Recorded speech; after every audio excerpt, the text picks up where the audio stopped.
Hello everyone! In this video, we're going to do something really special that will help you improve both your listening and reading skills.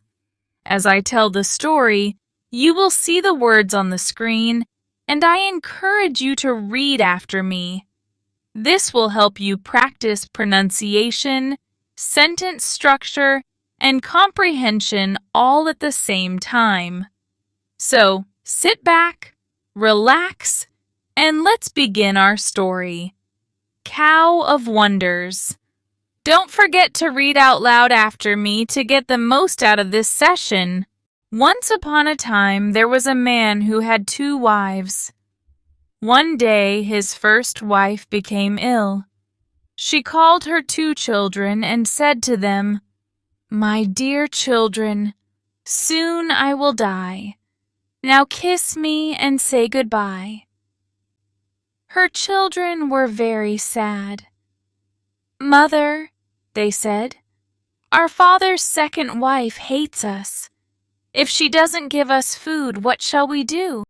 "Don't worry," their mother said. "When you're hungry, go into the forest. You'll find someone to feed you there." The mother died, and the 2 boys cried for many days. Then they went to their father's second wife. "Please," they said, "we're hungry. Let us eat with you." "What?" said their stepmother. "You want me to give you food? I don't have enough for my children. Go away. I haven't got anything for you." The younger brother began to cry. "I'm hungry," he said to his older brother. "I want something to eat." His older brother took his hand. "Don't worry," he said. "Remember what our mother said. We'll go into the forest and find someone to feed us there." So the 2 children went into the forest, and there they found a cow. The cow was very kind to them. Every day she gave them food to eat. The children were happy. They were never hungry now. The children of the second wife could not understand it. "Who feeds you?" they asked their brothers. "Why are you never hungry? And why do you go to the forest every day?" One morning, the oldest girl said, "I'm coming with you to the forest today. I want to know where you find your food." Her 2 stepbrothers tried to stop her. "No, don't come," they said. "You'll be tired and hungry. We don't do anything in the forest. We have no mother to give us food, so we just walk all day until we're tired." But their sister asked them again and again, so at last they agreed to take her. They walked about in the forest all day until they came to the home of the cow. The older boy didn't want to tell his stepsister about the cow. He wanted to keep the secret, but his little brother was very hungry, and he said, "Please, I'll die if I don't have some food. Call the cow and let's eat."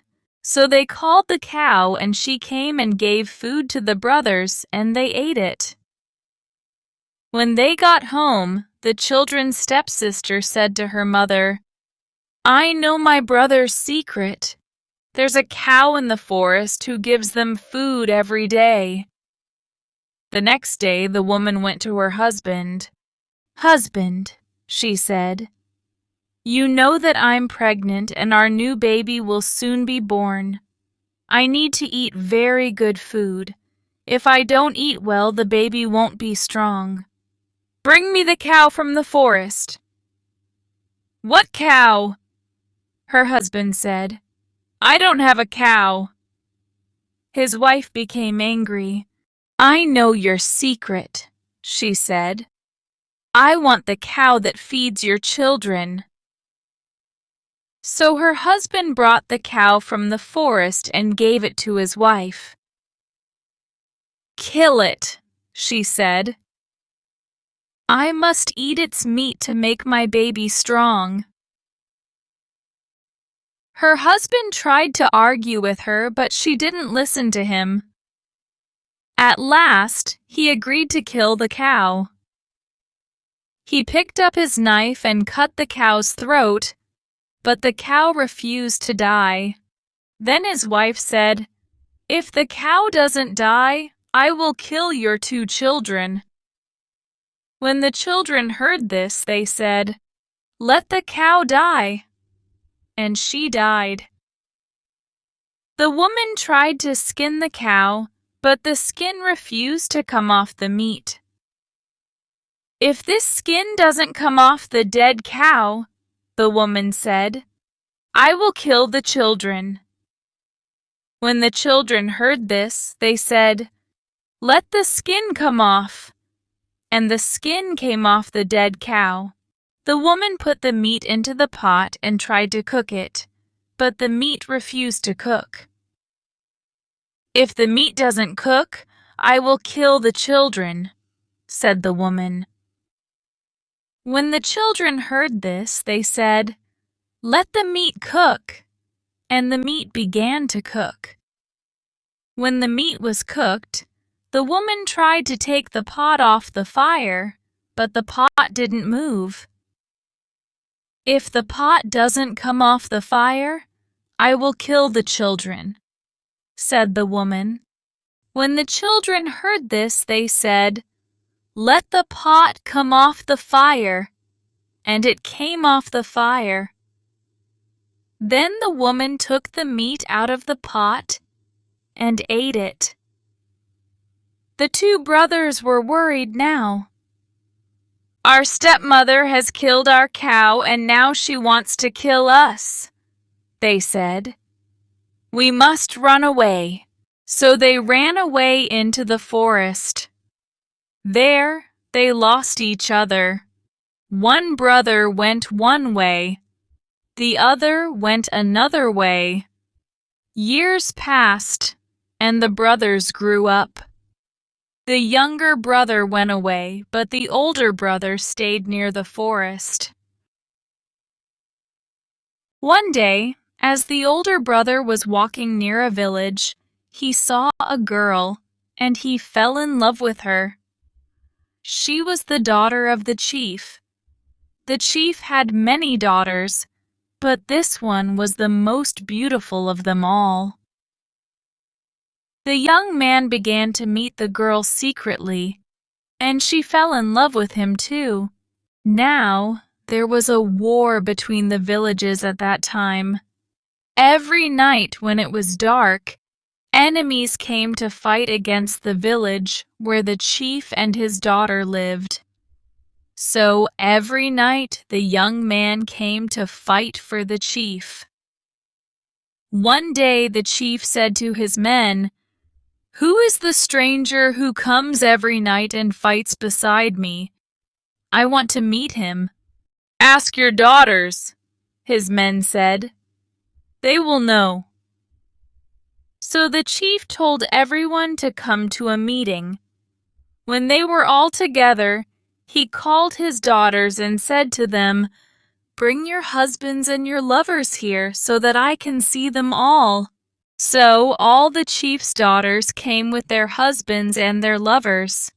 But the young man from the forest, who loved the chief's most beautiful daughter, had smallpox, and he was very ill. He sat far away from the others and did not look up at the chief. The chief's beautiful daughter ran up to him and took his hand. "What are you doing?" said the chief. "Come away from that man. He has smallpox." "But father," said the girl, "this is the man who fights beside you every night. He is brave and strong. I love him, and I want to marry him." The chief was angry when he heard this. He didn't want his daughter to marry a man with smallpox. He began to shout at her. Then he stopped. Everyone was looking at him. "What's the matter?" asked the chief. Why are you all looking at me? Your head, sir, the people said. Look! It's growing! It's getting bigger and bigger! The chief put his hands up to his head. It was true. His head was growing bigger and bigger. Please, father, his daughter said. Please let me marry this man. If you don't let me marry him, your head will grow and grow. If you do, it will become the right size again. Everyone said, Yes, sir, let her marry the young man. Do what she says. So the chief agreed to the marriage. At once his head stopped growing and became the right size again. Then the young man and the chief's daughter were married and they lived happily ever after.